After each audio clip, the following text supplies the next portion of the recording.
County Public Library in Georgetown, Kentucky. I am Miss Kelly, this is Miss Mary Lou, and your mission today, should you accept it, is to listen to us talk about these spy heist mystery thrillers.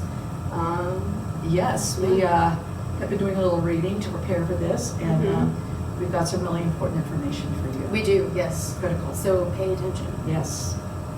Yeah, okay, now I can't see, so I'm going to put my Me glasses too. back on. But we went for it. Yes. You go first. Oh, okay. I don't care. I'm going backwards. Okay, that's fine. Okay. So, my first book, and I was just telling Min Young, who's our photographer, Take the torch. This has been the funnest collection of books. We've been doing these book bites since what? This is almost 3 years. Yeah, 3 years this month. Next month. It's been almost 3 years we've been doing these videos. Yeah. Anyway, we really enjoyed doing it, and this has been my favorite batch of books. It's been real fun. Oh my gosh, they've been so good. So my first book is called Swift and Hawk Cyber Spies, and it's the first in a new series, and it's written by Logan Max, who is really not one person. It's two people who collaborated on this book. But they go by the handle Logan Max, right? Okay, so you can see this is one I picked up because I love the cover so much. I bought it because of the cover. It has a picture of a boy and a girl flying along on a motorcycle. I don't think that really happens in the book, but Oh, okay. he's got a bicycle. But that looks like a motorcycle. It looks like at the very least a motorized bicycle. It's not But this is just fantastic. So Caleb, he is 12 years old, and his mother is a high-level CIA agent stationed in London, England. And Caleb goes to a special school, mostly attended to by kids whose parents are, CIA or M16, which is kind of the British. MI6. MI6. I thought it was 16. Mary Lou hasn't seen enough. Mission Impossible. I was going to say James Bond. Yeah, well, I actually have. But anyway, I love James Bond. But anyway, so like most of the kids that go to this school, their parents work for these agencies, and these kids have been identified as having talents that make them likely candidates to become agents in the future. So they're honing their skills. They're in this really great school, and there's even rumored that when you hit high school, there's a special project for really talented kids called the Mobius Project.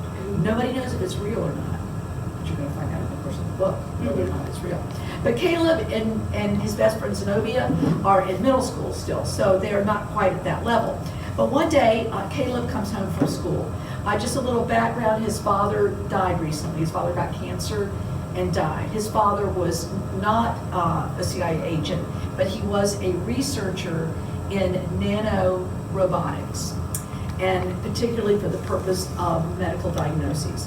In other words, like these little robots would go into your body, and they could examine your body from within and detect what disease you have. And this was what he was working on when he got cancer and himself, and he died. And Caleb kind of inherited his father's barge. He had a barge that was like docked in a marina, and that's where his father did a lot of his office work was in that building, or in that barge. And so that's where Caleb goes now. Caleb is a really good computer person, man. He is super good. He has actually taken some of the artificial intelligence that his father developed and adapted it for an online game that he has created with a virtual reality. And he's developed this artificial intelligence named Sam, who is helping him to build this world on this online game. But Caleb also invented this little device called the Flex. And I can't quite visualize what that Flex was. It's like a screen, but it wraps around his arm. And you can pull it off, and you can flatten it. It sounds almost like a small iPad, but it can wrap around, and it's really cool, and it's really smart. It's really smart, and it can do all kinds of stuff. So he's kind of a really genius computer technology whiz guy, and his friend Zenobia is more of an engineer. She can build things out of anything, and she has this cool little thing called the Beetle Bat, and it's this little flying computer, and it's like it's alive. When it lands on her, it crawls up under her sleeve and hides up in her hoodie. She wears a hoodie, and but she can send it out like a little drone, and it can take pictures and come back with intelligence reports. And it's just the coolest little thing. It's just like it's alive. It's like a little R2D2 or something. I don't know. Anyway, it's just super fun. But anyway, Caleb comes back home. He's been at school. He's been hanging out on the barge, and he's come back home, and he hears his mother in the kitchen, but he hears other voices as well. And he kind of peeks in, and he sees this really tough-looking woman with a mohawk and a couple of burly guys, and his mother seems to be having a conversation with it. It seems like, from what he can pick up, that this woman is like a information source for his mother, and they want her to go with them, that some guy over them wants to talk, that she's after, wants to talk to his mother. And they start threatening her, and they want her son, like, where's your son? He's got to come too. He's got to come too. And she, oh, he's not here. And so Caleb knows to sneak up to his room, and he looks at his phone, and his mother's texting him, get out of the house, and go find Agent Clay, who's kind of like the principal of his school. She's also an MI6 agent, and so he's trying to get out of the house. He's sneaking out a bathroom window as these thugs are coming up, and he manages to get out on the roof of the house, and he sees them taking his mother out to his car, and she leaves. And so he sneaks off the roof, and he goes and finds his bicycle, and he rides his bicycle to school to find Agent Clay. Agent Clay's not there, but he finds Zenobia, and Zenobia has gotten a message from her little beetle bat that they are to go to, it's all in code, and they decipher the code and figure out where to go to meet Agent Clay. And they end up on this huge, Agent Clay gets shot, they end up going in another direction, being chased by these same guys that took his mother, and Zenobia's family's all been kidnapped, and they don't know why. They end up on this international chase to figure out what's happened to their family.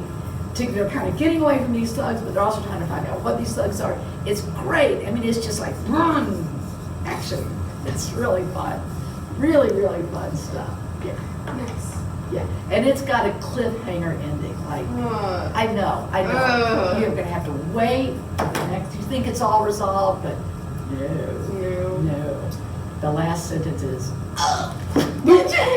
Oh, and it has pink tape, which means it's still new. It's brand new. I picked it up off the shelf, I think, before anybody else. There you go. Which means if you read it, the sequel's Swift and Hawk Cyber Spies by Logan Max. All right. My first one is more mystery based than heist spy. Although she is one of the main characters is heavily inspired by Sherlock Holmes. Okay. So not heisty, but spy-esque. This is Trex by Christine Morel, and our main character is Trex. He was named after the T-Rex. His father was a paleontologist, died when he was young in a car crash, and in that same car crash, Trex was experimented on. He was declared brain dead at the hospital, and the company, with capitalization, is took possession, feels like the wrong word, but we're gonna go with it, possession of him, and implanted him with a new mechanical brain. So, but apparently, in doing so, while trying to, save his life, his mother signed away his life, basically, unintentionally, because the company owns all of the mechanics. So, Mom wasn't too happy about it. They've been on the run most of his life, and they've just wound up in this new city. And Trex is super excited because he gets to go to middle school. It's his very first time going to school, even, because Mom is a little paranoid. I mean, understandably, there's a multi-billion dollar international company coming after them, so I kind of understand it. But also, if he's not careful, he'll electrocute people when he touches them, because the electronics, they weren't perfect when they went in, so he's got some problems. Yeah. Sounds like Michael Fay. I haven't read that, but okay, yeah. So he moves in, and up the street, like on the same cul-de-sac, is Melly. And the kids at school call her Melly the Mouse. She is definitely like the bull, not the bull lead. She is not the bully. She misses school a whole lot. Said it's stomach aches, but the way you read it, you can tell it is some serious anxiety issues going on. It sounds like a panic attack. Which she knows, but doesn't really want to accept. So she lives on the top of the hill, and her room is in the 3rd floor. Used to be the attic, and she's like, no, I want to be able to see everything. So she takes the rooftop, the attic room, and she has a perfect view of like everything that goes on. And she is so good at just noticing every little tidbit that happens that she has dirt on everyone. And the night before school starts, Trex is walking around, he's walking his jog, and there's this like statue of a girl. Most people think it's kind of creepy, it's like the local dare to climb to the top and see if you can, even though the rumor is that a kid broke his leg doing it one time. And it happens to be, right where Melly can see. Trex, his dog tries to jolt after a squirrel. He gets yanked. He touches this statue in order to stop himself, and it basically is like a firework explodes. And he's like, oh crap. Nobody saw me. Okay, there's nobody here. It's great. It's fine. Nope, he meets Melly the next morning, and of course the kids that he's met before that it seems like they're gonna get along really well. It's great. But then Melly comes out of her house and they're like, oh, it's Melly the Mouse. And Melly all of a sudden is just like, hey, you're the kid that caused fireworks last night. And he's like, what? I don't know what you're talking about. But otherwise the first day of school goes pretty good. And they get home. Melly has skipped school because during this interaction with her bullies and the new kid and blurting things out, which she doesn't normally do, she has what is a panic attack, basically. So she stays home from school. And she goes up to her room, and she can hear all the moms who are just like gathered around, and they're like watching the kids go off to school and blah, blah, blah, and they're gossiping. And she's like, oh, did you see that prowler the other day? Just like standing at the Little Free Library staring at the children? This is terrible. Because there's a third perspective we get. We get Trex, Melly, and what is labeled as Brick, who is employed by the company. And is at first Melly thinks that this prowler is on the hunt for her, but she very quickly realizes no, they're after the firework kid. So it's a good, delightful mystery, and it's real fun. I'm not done. I didn't finish any of these books because, she's in school. I'm in school. I'm on the struggle bus. But it's been very exciting. All right. Well, this one, this is City Spies, the first in the series. I think there's either 3 or 4 out now. And this is written by James Ponte. And I want to encourage you all, this is a KBA nominee book. Mary Lou, what's a KBA? It's a Kentucky Bluegrass Award nominee. And the voting is going to be during the month of March. So we have a special display across from the Children's Information Desk with the books and the ballots for voting, and we're going to open up the voting on March the 1st. You have a month to do your voting. You need to have read at least 2 books on the list before you can vote, and this is one of the books on the list. It is fantastic. I love this book, and I'm going back to talk about MI6 again, because this is what this book is about. Sarah is a 12-year-old girl who has been in she's been in 6 foster homes in 9 years since she was 3 years old, and 9 different schools. 9 years, 9 schools, 6 homes. She's had a really, really rough life, and she's a pretty bitter kid. She is living in a foster home where the parents are really mean, and they're pretty much doing this for the money. They've got their house is packed with foster children, so they like bunk beds in the bedrooms. It's like they're hoarding foster children, and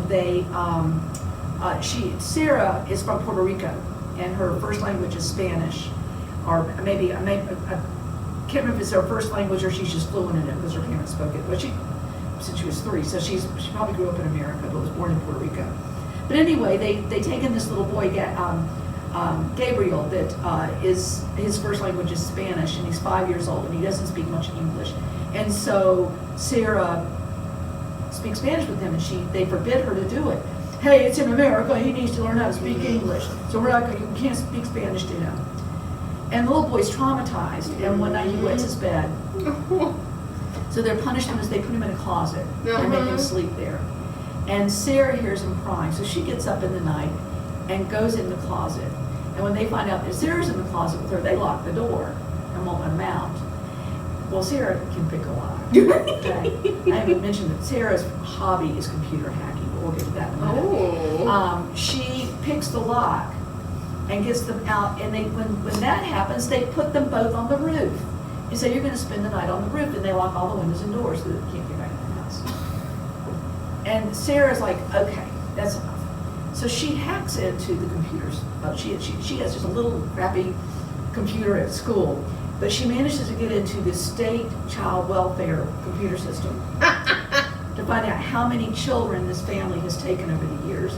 She hacks into their bank account to find out how much money they've made on keeping foster children. Girl. And she puts all that information together and emails it to her social worker, trusting that the social worker is going to intervene and protect her. No, the social worker calls the police, and the next thing Sarah knows, she's being arrested for computer hacking.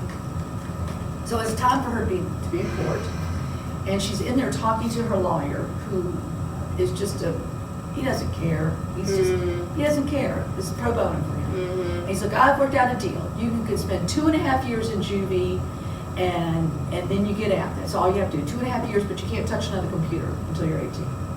And she said, I can't live with that. And about that time, there's a knock on the door, and there was a very dapper British gentleman in this very expensive suit saying, hello there, I can't do the British accent. I am your lawyer. I have been hired to represent you. And she's like, what? And the pro bono lawyers are like, what are you doing here? And he says, you can go down the hall and see Miss So-and-so, and they'll verify that I am her lawyer. And then he shuts the doors and says, we got to move really quick here. We got to do, before he figures out what's going on. I'm not really a lawyer, but I'm going to represent you today, and will you trust me? Will you trust me? Will you trust me? And so she figures, well, what do I have to lose? So he says, I know what you did. Tell me why you did it. Because her lawyer's not interested in why she hacked into the computer. No. But this guy, when he hears it, that's all I wanted to hear. So he goes before the judge and he says, Judge, this 2.5 year sentence, we don't accept it. It's not long enough. And she's like, what? He says, yes, I don't think she should be free until she's 18. And the judge is, well, I don't know, y'all work this out. And anyway, he argues, and then he blackmails the judge because she got some emails that the judge had been sending to a woman that was not his wife. And he blackmails the judge to release her to his custody until she's 18, because he's going to take her to this special group home that's going to be paid for by a foundation. Only it's not. He's going to take her to these headquarters in Scotland, where she's going to join a special M16 team, if she wants, of teenage super spies. Because they like her hacking skills. And he has recruited these kids are all orphans. They all change their name to the name of the city they're found in. So she becomes Brooklyn, Brooklyn, New York. The team is Paris, Rio, Cat for Kathmandu, and Sydney for Sydney, Australia. And so they're on this great spy mission. I'm not going to go into what it is. It's great. It's interesting. This book just hit everything. The characters, at least the main characters, feel absolutely, completely developed. The action is just exciting. You learn all this stuff about spying. I mean, they're training her to be a spy. And it's funny. Mm. I mean, there's some tragic parts. There's some really tragic parts, but it's just laugh out loud funny too. That the guy that recruited her, his name is Mother. It's his alias. And he is the best, and he just had me rolling. Nice. City Spies by James Ponti. I want to read the rest of this series for sure. Yes. My next one is somewhat similar to Mary Lou's. This is Children of the Fox, book 1 in Thieves of Shadow novel. I didn't look to see when book 2 comes out, but I believe we have it. oh, okay. Well, maybe it's already out then. By Kevin Sands, author of the Blackthorn Key series. I Have bet read you that? a lot of y'all have read that. That's Yes. really good. This is so much fun. We open up. It is our main character, Callan. I'm assuming I'm saying that right. C-A-L-L-A-N, Callan? That's what I was saying. Yeah, okay. He is a child. He's been taken in by he just calls him Old Man. And he has all these scars all on his back that are the mark of a thief. So he can't get a real job. He's being trained by this old man to be like a better thief, be good at what he does. And you very first meet them, they have just done some job, they've stolen something incredible, and they're hiding out in this house, and they're in this basket just to like take a rest. And he's like, it's weird, it kind of smells funny, whatever, I don't care. And then the next thing you know, there is a snake just like all up in his business. The old man's just like telling him a story, a fable about the fox and the bear. And the fox is like the trickster god, and the bear is like the weaver god, the spell weavers. It is, and the guys that are after him are like, oh, we should go in there. And they're like, no, idiot, that's a snake wearing or whatever words. Warren? Yeah, I don't know. I don't think that's what it's called with snakes, but that's, yeah. And so they're like, oh, but they said to search everywhere. Well, if they're in there, they're dead. We're not going to mess with that. They're not, of course. The old man's just telling the story. The guys leave, and they come out, and he's like, see, you're fine. It's no big deal. Whatever. That is just like one of his most vivid memories. We pick up, I think it's 8 years later. He's like 14 now, and he has been basically left in the care of Gray, who owns Gray's Fine Clocks. He's not good at making clocks. Basically, he's actually a fence. So, like, people come to him and be like, hey, I have this thing. I stole it. Can you get rid of it for me? We'll sell it. We'll make some money. It'll be great. So Callan has just come back from a job where he swindled a princess out of her very expensive jewelry, which is just very fun. He's like, I hate princesses. These are the worst. I guess I don't really know that many, but man, this one's terrible and I don't like it. Never again. So he's pulled off the job. He's back with Gray, and Gray's like, so like, this letter came in for you yesterday, and it's obviously not from the old man, but the old man was involved somehow because it is addressed exactly to Callan, and like Callan of, I don't remember where, but very specifically where the old man found him, which like nobody else in the world knows. So the old man's been involved somehow, but it is fancy, nice, that nice paper and the super nice envelope, and it is an invitation to a job that like is everything Callan could possibly want. It's $2,000 just to meet with this person, and he's given him a ticket to an airship Callan's never been on because the old man didn't like. He was like, nah, I want to be on the ground. I don't like the idea of being up there in the clouds. Ugh, not my thing. And it ticks like all the boxes that this is a trap. This like has to be a trap because it's money which I want and need, because if I want to be able to pay a weaver to get rid of these marks on my back so I can have a better life in the future, I need, it's like $50,000 or something, and it's a lot of money, and he doesn't have a lot of money at the moment. And it's perfect. It's the pull, and they're like, whatever. If $2,000 to meet this guy, plus I get to take an airship ride, like, yeah, okay, whatever. Let's go meet the guy. So he gets on the airship, and it's first class. It's like amazing. It's all the nobles and everything, and It's fancy, he's having a great time, eating good food, and then he notices this girl going around, and she's got this parasol, and she's like looking left and right, and then she is just like pickpocketing everybody in sight. And they haven't noticed, but Callan has, because he's like, this girl's an idiot. She gonna get caught. And so he goes up to her and he's like, I saw what you were doing. What are you doing? Why are you're gonna get caught? That last dude you just stole the diamond off of, like, he's been patting that pocket every 10 minutes. He's like this close to noticing it's gone and gonna call cops on you. And she's like, doesn't matter, I won't be here. And she jumps out of the airship and parachute inflates from the back of her dress. It's incredible. And she's like, okay? Well, that's one way to, okay, she's fine, I guess. And he's not going to get caught, whatever. Of course, it causes a big kerfuffle. And so he's late to his meeting with this man. It's okay, though. He's the last one to arrive because, as he finds out pretty quickly, Mr. Solomon, the name of the man, is very, very wealthy, and also is a weaver, and thinks very little of most of the weavers. That they're just like two-bit hacks, basically. They're just a joke. They don't know like the real craft. And he's like, yeah, so I've got a job for you if you're in. He's like, I mean, I guess okay. And Mr. Solomon's like, all right, let's go meet the rest of the team. Team? Yeah, we've got a team. Is that a problem? No, I guess not. Okay. So they meet, and it's a whole group of kids. There's 5 of them. One of them, of course, is the girl who parachuted out of the airship. And then there's 3 other kids, and one other girl and 2 other boys. And they are told that, well, some information about the job. They are expected to steal a jewel from the High Weaver. So, like, the best of the best of the best. And the kids pretty quickly discern, we're not your first choice. Like, why are we here? You've given us like 3 days to do this. What's happening? And he's like, well, no, there were 5 teams before you.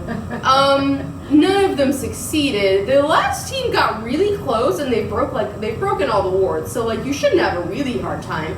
It's just that the last one, well, apparently the one guy that got out, he's in a mental hospital now because he went crazy, but he did tell us that the last ward can only be, like, only a child can go through it. So, you know, here we are. You in? And then, yeah, that's as far as I read, but it was the perfect point. I was like, this is amazing. How is this going to work? And it's a series, so I'm so excited to see what other heists and adventures they get into. So much fun. All right, my last book is High Score, and it's written by Destiny Howell. And this is delightful. And this also, I'm sure this is the first of a series. It's the potential of the first of a series. So DJ, he's 13, I think, 12, 13, middle school, 7th grade. And he has just transferred to a new school, the Ella Fitzgerald Middle School. And we know that he has left his previous school because, well, the school's in the same town, but something happened that he just needs a new start. And that's kind of all we know at the beginning. And he is going to lay very low. He's a very cool guy, friendly guy, but he's not really making friends. He's just going to keep his head down. He's going to be he's very smart. He's a really good student, working hard on his schoolwork and just kind of keeping the walls up. Not going to get in any trouble. And then one day, he looks up at the lunch. He eats lunch by himself. He looks up, right across from the lunch table is his former best friend, Connor, that he went to his previous school with. And he ghosted Connor, like just no communication. And Connor's this real goofy kid. He's the one, if you look on the cover, this is DJ in the front. And Connor's the one with the floppy hat and stuffing pizza in his mouth. He's a real goofy kind of kid, and he sort of bounces around. He's like no impulse control whatsoever. He's real funny. But he's just kind of a goofball. And he's like, oh, DJ, I missed you too much. I had to transfer, and so we could hang out again. Like, you know, most people, if your best friend ghosted you for 4 months, you wouldn't. Yeah, no, and also, as a child, you'd have to, like, convince your parents to make you transfer. He convinced his parents that he was being bullied in his previous school. So this is Connor, right? DJ was in trouble, so his parents were okay with transferring. Well, yeah. But Connor said, "Oh, I'm being bullied. I can't stay here." So they're gonna go. But anyway, DJ's like, "Okay, look, it's nice that you're here, but we ain't hanging out, and we're not doing any of the stuff we used to do together. We're just not doing it. I am keeping my nose clean." "Oh, no, I know you haven't changed. I know you." "Yes, I've changed. I'm not doing it again." So this is the system at their school, right? The currency in their school is something called tickets. There's an arcade called the Starcade across from the school. Great games, pinball, and skeet ball, and all kinds of games. And as you score points, you get tickets, right?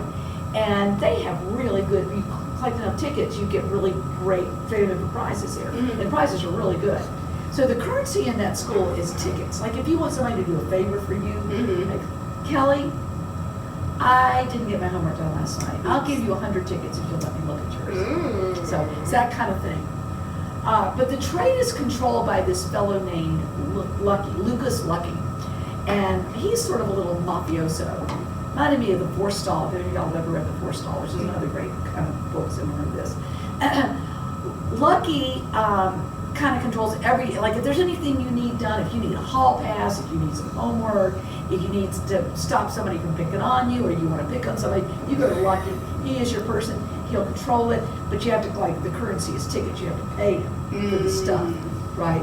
And he kind of brokers all these deals.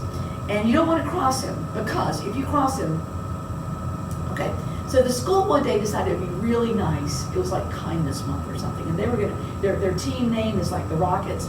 So they were gonna do rocket boosters. They were gonna have this box. And if you thought one of you wanted to say something really nice about one of your fellow students, you could put an anonymous, "Oh, Minyoung, you were so nice to me last week. Thank you so much." And they'll pull it out of the box and they'll read it over the PA system. Well, all the kids thought that was just really dorky, like it's just pathetic. So nobody ever put anything in it.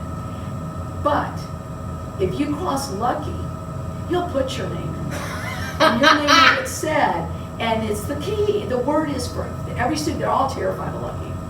Because if your name gets read, you are to be shunned.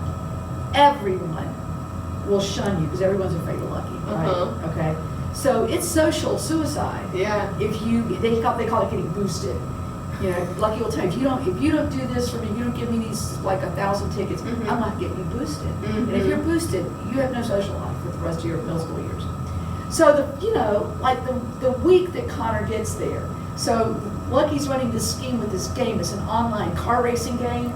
So he's got this tournament going with it. You can pay like 50 tickets to enter, and the winner's going to get like 5,000 tickets or something. I forget what the numbers are, but that's kind of how it works. He's collecting tickets, but he's skimming off of it himself. Well, Connor is a computer hacker, right? Okay. So Connor figures out how to hack this game, and man, he is racking up the points. He is killing everybody. And Lucky knows. Lucky finally gets Connor to admit that he hacked into the game. So he knows that Connor's DJ's best friend, and DJ has a reputation and followed him.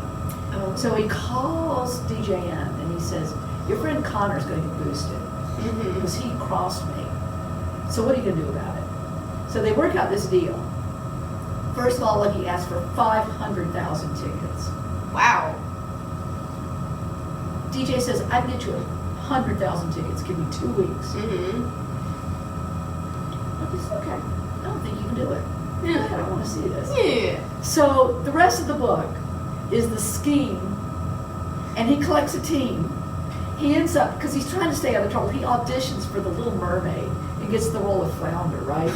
But he meets this girl, Audrey, who is just this bubbly, cutesy little puppy-eyed, unicorn, pink backpack girl who is really, I mean, she falls right into this stuff. She can go in, she can turn the tears on, she do all this stuff to make the scheme work.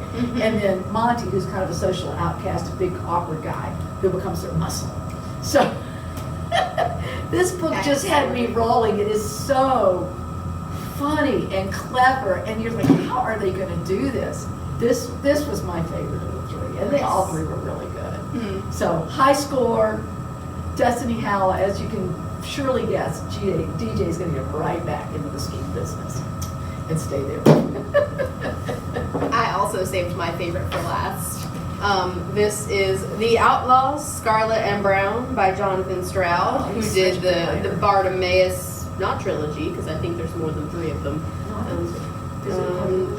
Sequence, the Bartimaeus sequence, there's 4 of them, it says. Okay. And Lockwood and Company, which I think is getting a Netflix series right now. And that's about 7 or 8 books with it. Yeah. Yeah. So, this is the first in the series. Book 2 comes out in April.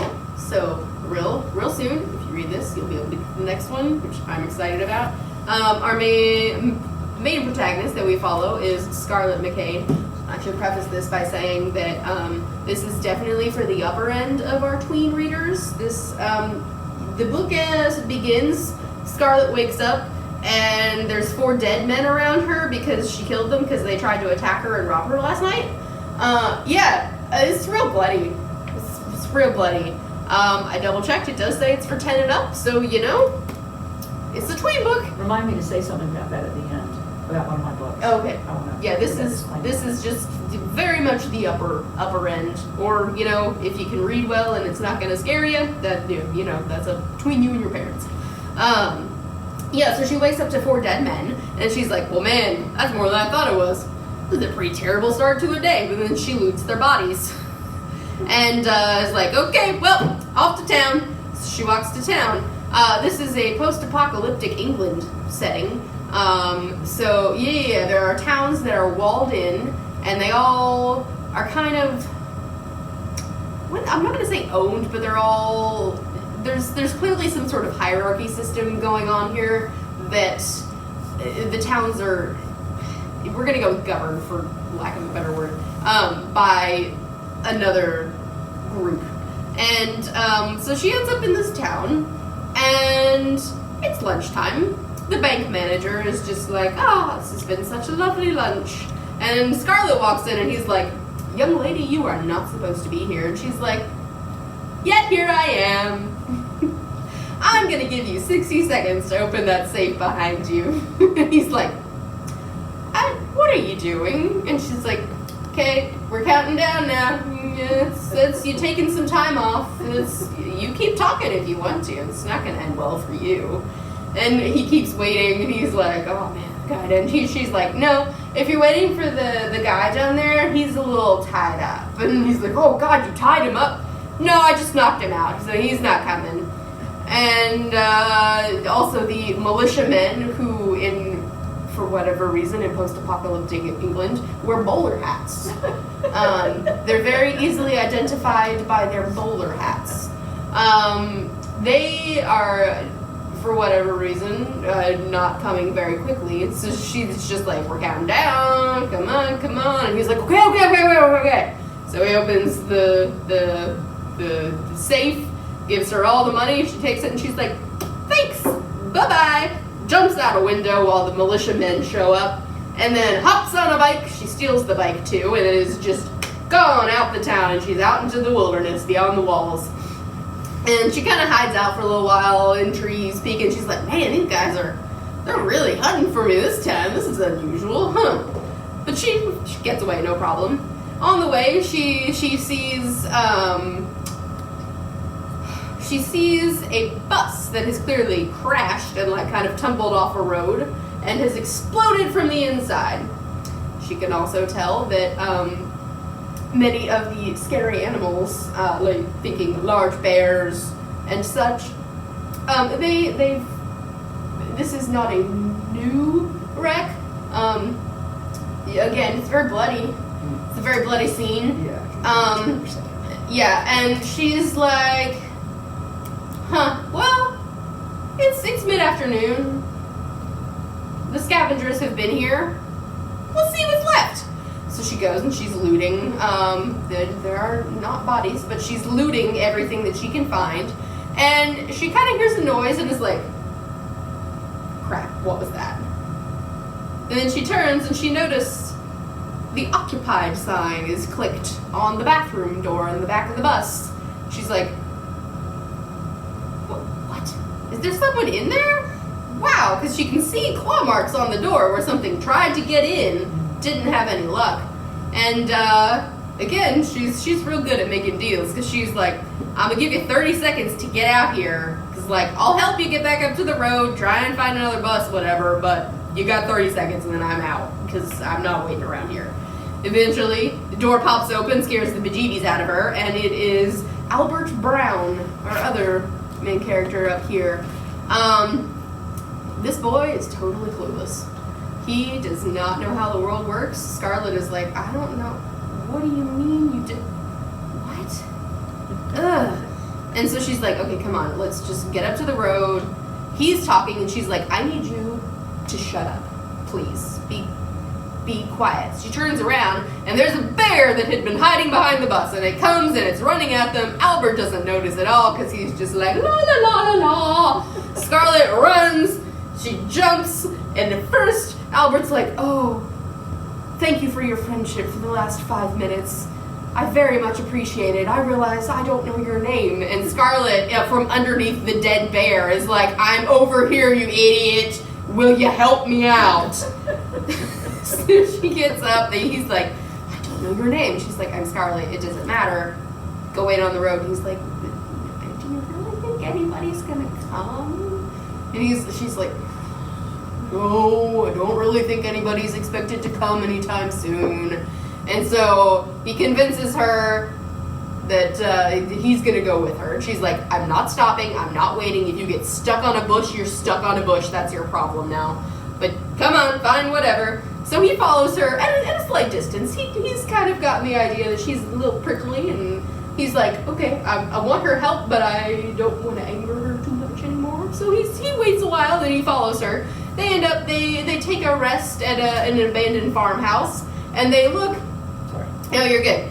Slightly before that, they turn and look, and Albert has grabbed Scarlett's binoculars. They got a little bit crushed when the bear fell on her. And he's like, huh, there's a bunch of people over there, like, swarming the bus. I think they're wearing bowler hats. And she's like, crap, how did they find me?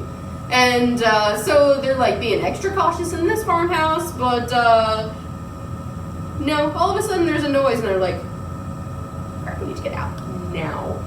She's like, okay, it's fine. I'll just, like, blast out the doors. They won't expect it. It'll be great. And Albert's like, or we could go out, like, this little hole up there, and then no one will notice. And she's like, okay, fine, that's a great idea. We'll do that. So they do. They get away, and which is good because the guys in the bowler hats explode the house. Boom. And Albert and Scarlett keep going. They run away. The bowler hat guys catch up to them. And Scarlett's got her gun, and she's like, okay, pew, pew, pew. And she's like, okay, go jump in that river, Albert. They can't follow, they can't track us if they can't smell us, so you just jump in the river. And he's like, ooh, it's really far down. She's like, I'm so done with you. But she like pushes him in, and the bowler hat guy, the last bowler hat guy, she says something, and she's just like, leave him out of it. I'm the one you want. And he's like, you think we're after you? No, you're dumb. And so Scarlett very quickly realizes after getting stabbed through the palm and jumping in the river that no, they're not after her. This is a separate group of bowler hat guys, and they're after Albert. What? Yeah. And so Albert has some serious secrets going on. It is so exciting. I love this cover because she's bursting into something while blowing a bubble with her bubble gun. It's amazing. Oh, it's really, really good. I have homework to do this weekend, and then my class is done, and then I have to finish this book. Yeah, I wanted to put one quick disclaimer on this book I did. Talked about cyber spies. There's a lot of language in this book. I was really surprised because it's geared to, it's like, I looked at, again, the age like you. I think it's 9 to 12. And it's just unusual for a book in that age group to have quite as much profanity in it. It's not like every page or anything, but it's more than I've seen. I think there was like one extra naughty word in this, but mostly like Scarlett cusses, but it'll be like, oh, Scarlett cussed, and then she puts a penny in her swear jar. Yeah. Well, this actually has the words, but it's you know, it's just, again, like as Kelly says, that's between you and your parents. Yeah. I think the rest of there is some violence, but this is pretty bloodless. Mm. But This is really funny. Yeah, it sounds like it. But anyway, just a heads up on that. Yeah. Yeah. So those are our delightfully exciting Yes, spy gosh, this was mystery so much heist fun. books. So next month. Yeah, Cli-Fi. It's a new subgenre of science fiction, climate-based science fiction. I'm very excited. Mary Lou discovered this subgenre, but I found one by Kate Messner, and I'm excited. It's been around for a while. It's got a new name. They're identifying it because there's more of it coming out because people are concerned about the effects of climate change and how it's going to affect the world. very reasonable thing for science fiction to cover, Yeah. So that's what we're going to, for Earth Day, because we're going to be in April. With a little, Yeah. So look forward to it. See you then, guys. Bye. Have a good month.